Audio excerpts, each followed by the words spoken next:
All at Equestria, Finding Rainbow Dash. By Civil War Pony. Read by Forrest. Chapter 5, Reunion. The one thing about ghouls Airborne could admire was that they never tired, nor did they feel the cold. Whenever they stopped to make camp, Shining Armor would stand guard all night watching over the warmskins he had come to have a healthy respect for.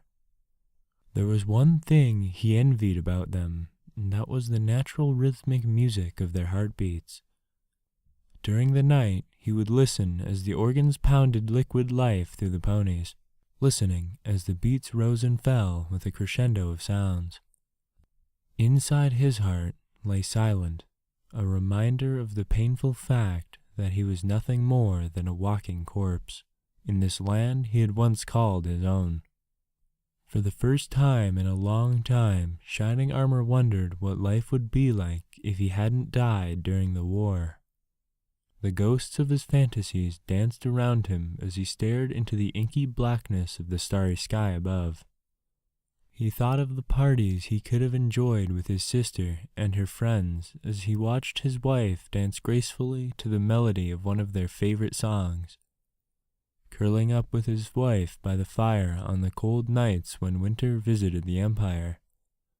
But these things were not meant to be.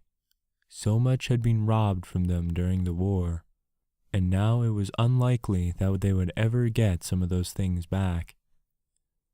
When dawn rose, Airborne awoke to find Shining Armor still at his ever-vigilant post. Looking at him, he asks, "Sorry to pry, Shining Armor, but what happened to you during the war?" Shining Armor sits down across from Airborne, poking at the few remaining embers in the fire pit they had built the previous day, saying, "The war didn't immediately affect the Empire at first. In fact, we didn't even know there was a war with the zebras until the first refugees crossed our borders and told us what was going on in Equestria. Eventually, Cadence received a letter from her cousin Celestia, asking her to travel to Canterlot to discuss a potential alliance with the Empire. Cadence knew that if she was to travel to Equestria and meet with Celestia, that word would no doubt get to the zebras about an alliance between the Crystal Empire and Equestria, and that might as well have been a declaration of war on our part. On the other hoof, she couldn't simply ignore the possibility of war with the zebras who had been seen leading patrols on the borders of our territory. So she did the only thing she could do. She declared the Empire neutral in the conflict, but little by little we were dragged into the war. At first, it started with the refugee issue, when zebra spies would abduct a few refugees here and there. That winter, an Equestrian loyalist faction reared its head in the royal court. The fanatics that led it demanded that Cadence send military aid to Equestria and provide its armies with some of the unique arcane technology and magic found only here in the Empire. Cadence stubbornly refused to send any aid to Equestria outside of medical supplies. But a scandal developed when some members of the group secretly smuggled some of our weaponry across the border into Equestria. Eventually, the zebras had enough to declare war on the Empire and began to send troops to raid some of the outer settlements around the Empire. After that, I have never seen Cadence so sad. She would spend hours reading the casualty lists and writing letters to grieving families who had lost some pony in the war. At first, our armies fought the zebras to a standstill, but when they replicated some of our own arcane technology, the tide began to turn. The zebras were inflicting massive losses on our military. Most of our generals agreed that it was only a matter of time before the zebras had the martial strength to march on the capital city. But then on the last day, when we were expecting an all-out assault on the city, we were instead greeted with the sight of missiles rocketing toward the city. Earlier that day, I had been in the communications center monitoring the progress of the war in Equestria. when all of a sudden, most of our communications with the major cities in Equestria went dead. At first, I thought it was merely some type of glitch in the terminal systems, but when we checked out the hardware in the terminals, everything was functioning exactly as it should be. I noticed a small group of ponies who had gathered around the window, and then I saw what they were looking at. A large mushroom-shaped cloud, rising hundreds of feet into the air, was visible all throughout the city. It was a few hours later when the guards reported the sight of missiles flying towards the city. I ran to Cadence, who was still in the throne room, reading the latest batch of casualty reports from the front. When I burst in, she had already conjured a force field around the city. The first group of missiles exploded when they came into contact with the shield. It was the missiles that exploded into fine bursts of mist. That's when I knew something was severely wrong. I could see it in the streets below, ponies suddenly falling over coughing, then gradually, one by one, they fell silent. A crowd of ponies had gathered around the base of the castle and was trying to force its way into the palace. If it wasn't for the guards, they would have overtaken the throne room within a matter of minutes. Cadence maintained the spell for as long as she could, but we could both feel the air beginning to bear down on us with an oppressive weight. It became difficult, even painful to breathe.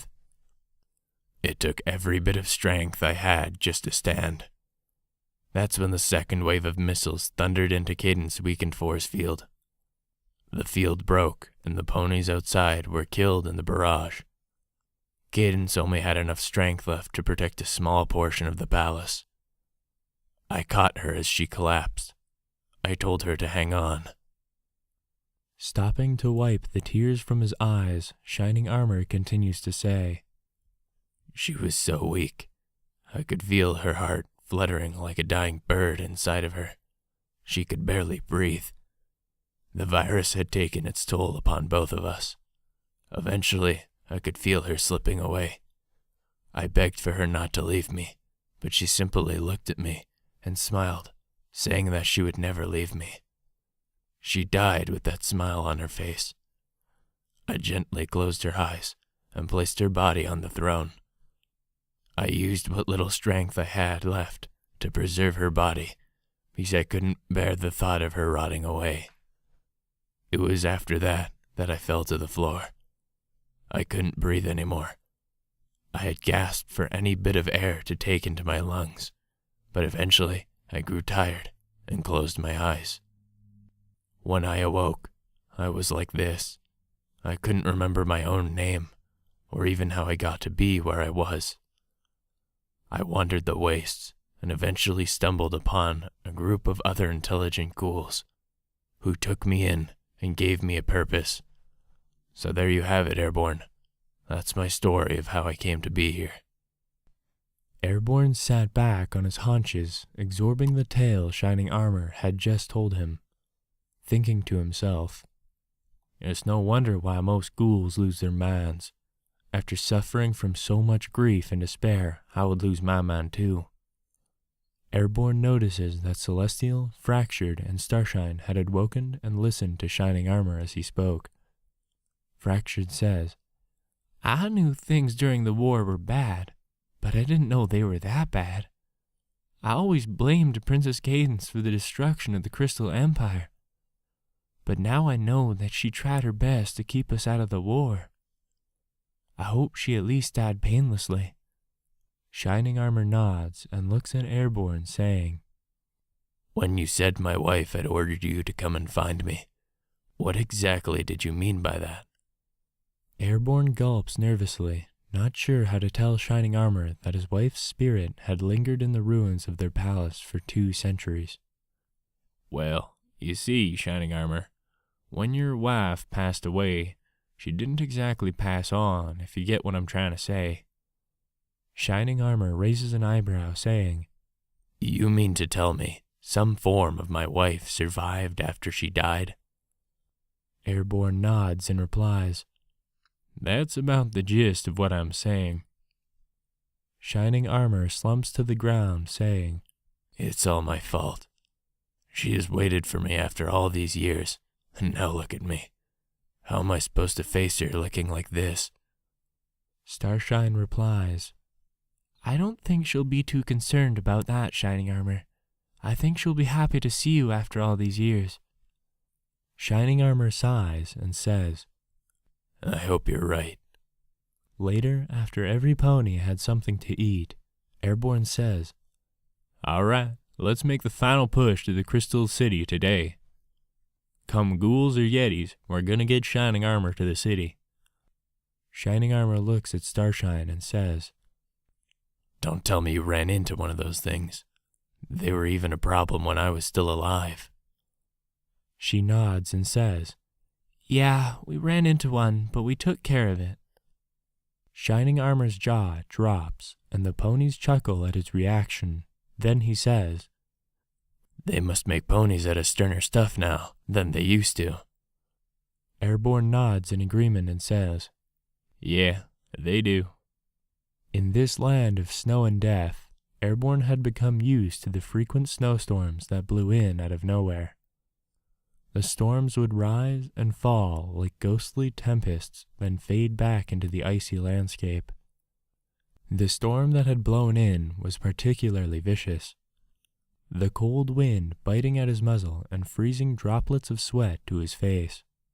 Airborne thought, If it wasn't for these parkas, we would all be pony icicles before morning.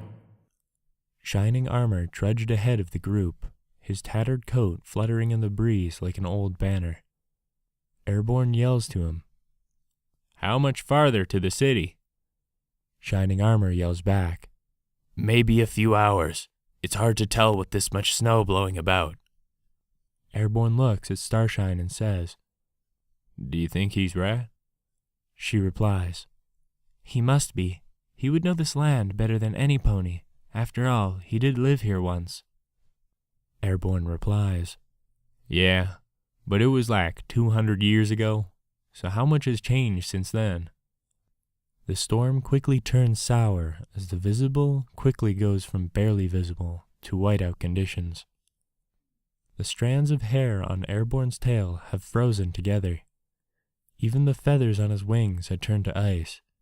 He can feel every part of his body shivering, and his teeth begin to chatter together from the extreme cold. Fractured trots ahead to Shining Armor and says, Listen, I know you can't feel the cold, but we can.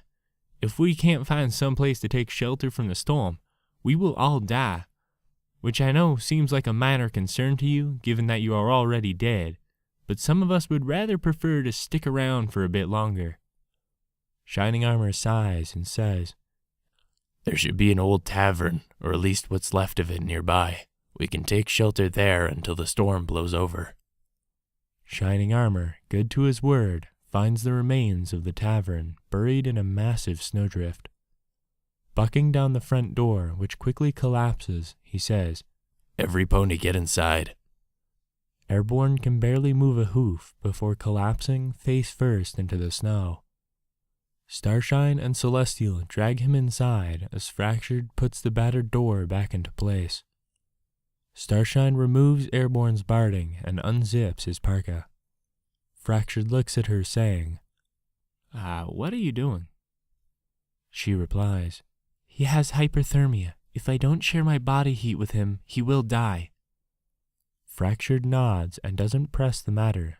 Living in the frozen waste of the Empire, he had always walked a razor's edge between life and death, where just having a spare bullet could make the difference between living and ending up as a Yeti's dinner. Looking around at the interior of the tavern, Fractured was surprised it was in such good condition. The bar tap still worked, although when he pressed down on one, it poured a dusty liquid he was sure he couldn't drink, even if he wanted to. Most of the wooden tables were intact and hadn't rotten away. Most of the snow outside hadn't managed to seep into the place, which meant it would be comfortable once he could get a fire going. Celestial wandered upstairs, watching as Shining Armor broke some of the legs off of an old chair to use as firewood, then handed them to Fractured, who placed them into an aged fireplace.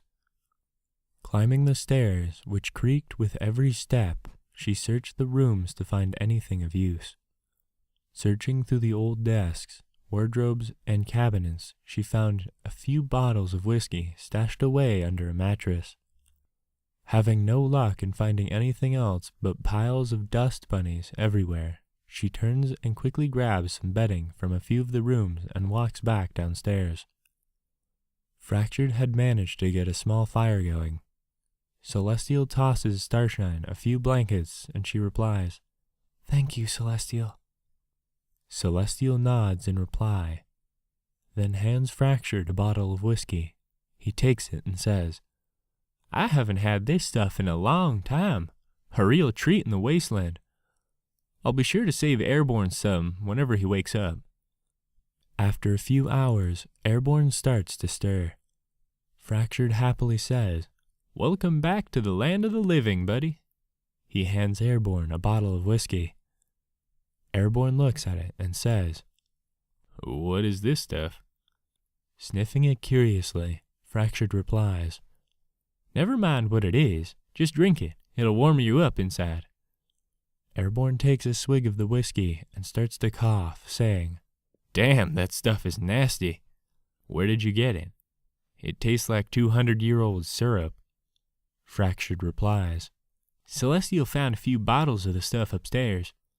Some pony must have stashed them away for a midnight drinking binge. Regardless, I'm glad she found the stuff.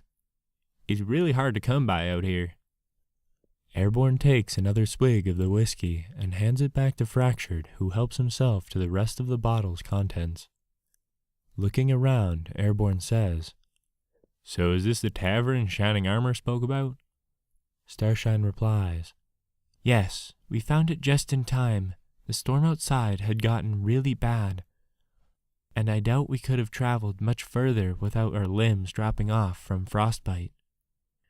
Airborne looks around the room and spots Shining Armor sitting by the fire, a forlorn look etched across his face. Trotting to his side, Airborne asks, "Are you okay, Shining Armor?" Shining Armor snaps out of his pensive gaze and says, "Yeah, I'm fine. Just wondering what I will do after all this."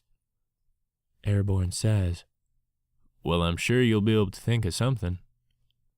Shining Armor smiles weakly and goes back to staring into the fire. During the night, the howling of the storm had died away, leaving an eerie silence that crept into the tavern. But the ponies inside rested oblivious to the change in weather. When they awoke the next morning, Shining Armor had cooked them breakfast. He had found some sausage and bacon in an old freezer in the back of the tavern. Surprisingly, they were still good to eat, and Airborne noted that they didn't taste too bad for 200-year-old meat. The ponies quickly devoured the meat and then packed up their remaining supplies for the final push to the Crystal City. Exiting the tavern, Airborne looks up to see a clear blue sky. He says, "I never thought I would be glad to see puffy clouds after being immersed in the snowy darkness for so long." Starshine stretches her wings and says, "I know what you mean. I wish I could fly up into them just to absorb the sunlight." The road to the Crystal City was buried under a good 3 feet of snow. But this didn't seem to faze Shining Armor, who just trudged through the snow, leaving his hoofprints behind for them to follow in. Airborne starts to see familiar sights on the horizon, the large silhouette of the Crystal Palace looming in the distance. As they entered the ruined city, Airborne could hear a cacophony of disembodied voices and could see the shadows of long dead ponies flitting between the buildings. He could hear the ghost saying, "He's here. He's here. Shining Armor has returned." Airborne, looking at Shining Armor, notices that he hasn't even bothered to look at the ghosts of his former subjects, but instead he stoically gazes forward, looking up at the remains of his once beautiful home. Climbing the stairs to the palace, Airborne could see the ghostly shadows of the ponies following them into the palace. Shining Armor continued to ignore the ghosts as he entered the front door of the palace. Looking around at the interior of his former home, he says. It's changed so much since I've been away. Airborne replies, A lot has changed in 200 years since you have been away. But none of that matters right now. What does matter is reuniting you with your wife. Everything seemed still as they approached the door of the throne room. Shining Armor was shaken slightly. Starshine trots to his side and says, You'll do fine. She's waited a long time to see you. Shining Armor gulps and gathers his courage, saying, All right, let's do this. Pushing the door to the throne room open with his hoof, the door slowly swings back, revealing the silent earthly remains of his wife still sitting on her throne. Trotting forward, he stares at her, murky tears rolling down his cheeks. He says, I had forgotten how beautiful she was. He gently caresses his wife's cheek, feeling the coldness of death that still clung to her. He says, I didn't know what I would feel coming back here. Now I find myself feeling a confusing torrent of emotions that are rampaging through my heart like a manticore. Shining Armor gently kisses his wife's body, then notices something shimmering in the rays of sunlight pouring through the shattered remains of a stained glass window. The sunlight cast a shimmering rainbow light as he watched the ghostly image of his wife trot towards him. Shining Armor thought to himself, If my heart was still beating, I imagine it would be pounding on overdrive by now. The spirit of Cadence trots up to Shining Armor. Taking a forehoof, she wipes the lanky strands of blue hair away from his face and gazes softly into his eyes. She smiles and says, It has been a long time, my love. He nods, unable to speak. Princess Cadence chuckles and says, I think I will have to give you a haircut. I don't think long manes are terribly fashionable this season. She tries to run her hoof over Shining Armor's mane, but her ghostly hooves pass right through it. Looking at her body, she sighs, then turns to Airborne and his friends, saying, Thank you for bringing Shining Armor here to me. I know it must have been difficult finding him, but you have my eternal gratitude. She stops in mid-sentence as she sees Fractured Heart instead of Darkstar. She says, What happened to your friend? Darkstar, I believe his name was. She notices tears that start to well up in Celestial's eyes. Starshine sulks and Fractured doesn't say anything, his mouth firmly screwed shut. Airborne replies, Darkstar sacrificed himself to save us, my lady. He wanted to make sure we completed our mission and getting Shining Armor back to you safe and sound. Princess Cadence looks at the ponies and says, I will remember this debt you ponies have paid for me, as I will remember Darkstar, the pony who gave my Shining Armor back to me. Airborne looks at Starshine, who nods, and then he says, Shining Armor, the reason we came to the Crystal Empire is that we were hoping you could tell us is about Rainbow Dash was importing so much arcane technology from here. Shining Armor shakes out of his stupor and he replies, If I recall correctly, it was for the Equestrian war effort. The Ministry of Awesome was involved in many projects, even though Rainbow Dash took very little notice of them. She preferred to spend time on the battlefield than in some government office.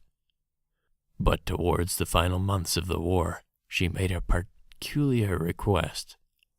It was for a special type of crystal only here in the Empire. Except this crystal wasn't used to power some type of spell or even a piece of arcane technology. For the preservation of some pony's living essence.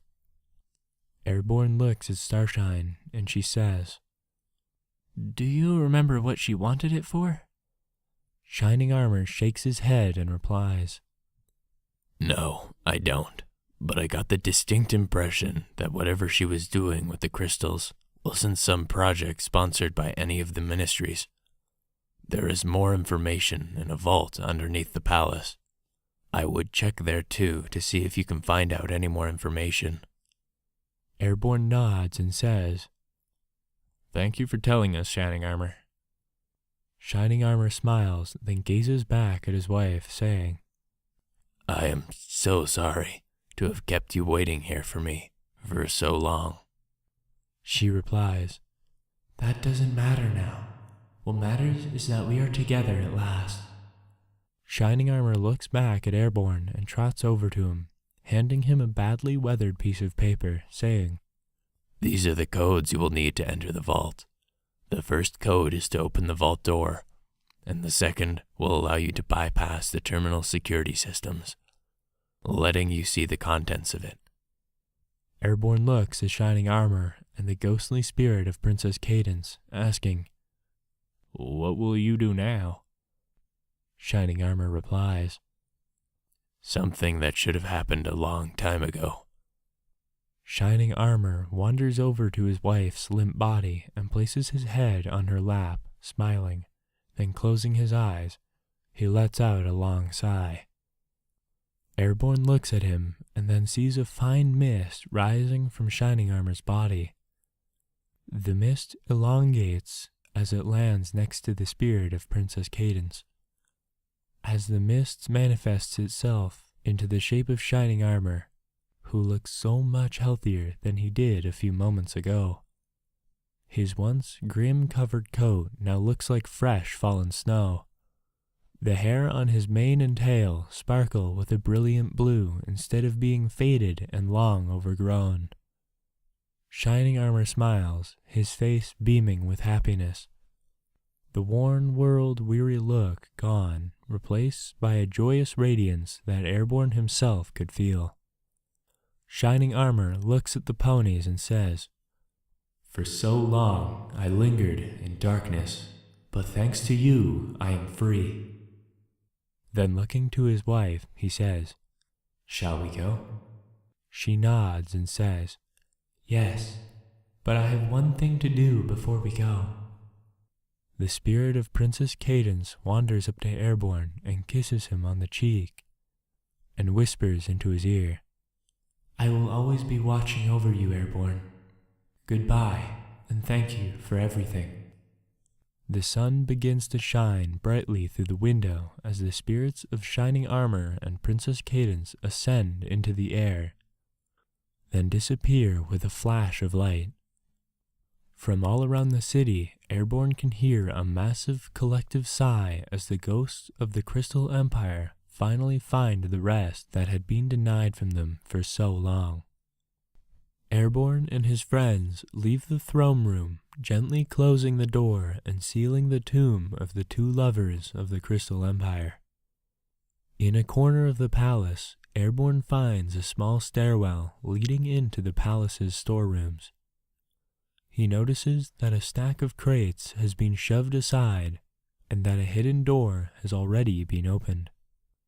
Galloping down the stairs to the vault, he sees a note pinned to the metal massive door. The note reads, "Dear Dashite Trash, we know of your plans for Rainbow Dash. We also know you seek the location of the Tomb of Dash. We will not allow you to proceed any further with your plans. If you open this vault, we will know. So we are going to give you one chance. Turn back now, and we will not pursue you. Otherwise, expect us to pay a visit soon." The note was signed by Steelwings. Airborne remembered back to his time in the Enclave. Steelwings had graduated from the Wonderbolt Academy 2 years before he attended. He was known to be particularly brutal and sadistic. He would make a sport of hunting down any Pegasus who left the Enclave, then dragging their bullet-ridden bodies back, taking their wings and mounting them as trophies in his office. Now he was after them, and Airborne had no doubt he would be seeing him soon. Starshine grabs the note from the vault door and rips it up, saying, "That buzzard can go stuff himself. Let's get what we came for and get back to Fluttershy. Airborne inputs the code to open the door to the vault into a small keypad. The door hisses and slowly opens wide. Cobwebs greet the group of ponies as they enter the vault. As soon as they step foot onto the floor, the lights above them snap on, revealing a large room lined with shelves holding various weapons and other wartime goods. While Fractured wanders through the vault, helping himself to some of the long-forgotten loot, Airborne finds the terminal and enters the code. The terminal hums to life, and he waits for a few minutes as it boots up after not being used in 2 centuries. The screen glows and Airborne flips through the various entries, noting the different types of shipments that came and went from the Empire from so long ago. Then he finds what he's looking for. An entry bearing the signature of Rainbow Dash catches his eye. He reads it. Today, more shipments from the Empire arrived. They contain, among other things, the crystals I asked for. Twilight doesn't seem to understand why any pony would need these crystals, which according to her are rather mundane. But I know better. We last visited Shining Armor and Princess Cadence in the Empire. He told us about the various types of crystals found in the Empire and what their properties were. The effects of one peculiar type of crystal interested me the most. Shining Armor called them etheric crystals. They would retain the essence of any pony for a long time, and could even be used as an energy source. I have been looking for a way to develop a new type of robot for the battlefield. The ones we currently have either break down or quickly get destroyed on the front lines. With these crystals, we could power a whole army of robots, and using the souls of the fallen zebras, we could fight fire with fire and make zebras kill their own kind. The greatest thing of all of this is that these etheric crystals never break. So even if the robots become damaged, we could recover the crystals and use them again. Airborne looks at Starshine, who has also read the entry, and she says, Things were different during the war. At least she had a change of heart later on in her life. Airborne replies, Yeah, only after Equestria was turned into a nightmare straight out of the mind of the sickest pony. Flipping through the remaining logs, Airborne finds one last entry. It reads, They are all dead because of me. My friends vaporized by the zebras because of what I did during the war. Whenever I try to sleep at night, I can see their faces and behind them the faces all of those I have killed. And now I killed perhaps one of my only remaining links to my days before the war. The Pegasi sent Gilda to kill me after I left him. They weren't too pleased with me to begin with, but I never thought they would send her after me. They must be really desperate to maintain their fragile hold on things up there. I tried to convince Gilda to leave me alone, to return to the Enclave, telling me that she had found my burnt body in the wastes. But she wouldn't do it. Even before the war, she was always so stubborn, and now she paid the price for her pride. I will regret killing her for the rest of my life, but I must see to it that I can get the chance to right the wrongs I have committed that brought Equestria to ruin. I am leaving for the rest of the entry's data had become corrupted in the centuries of sitting in the vault, unused or maintained. Starshine managed to salvage a set of coordinates from the entry and says, We should get these to Fluttershy. Maybe she will know where the Tomb of Dash is located just by using these.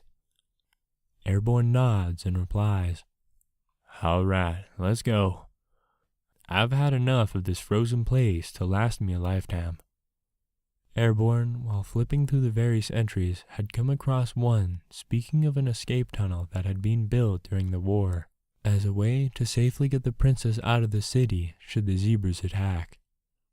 The tunnel led all the way into Equestria, and with any luck, they should be able to leave it without running into any of the hit squads from the Enclave before they can get back to Fluttershy. As they enter the tunnel to leave the palace, above them circles a fierce Pegasi dressed in the deadly metallic armor of the Enclave. Inside, on its heads-up display, the Pegasus notes the open signal from the vault below in the palace. The Pegasus says, "So the fools were dumb enough to open the vault. This will please Steel Wings. He has been dying for years to get after the traitor Airborne, and now it looks like he will have his chance." The Pegasus quickly zips away, leaving Airborne and his friends unaware of the coming struggle ahead as they return to Equestria, with their precious and dearly bought information leaving the frozen wastes of the once beautiful Crystal Empire behind. End of Chapter 5.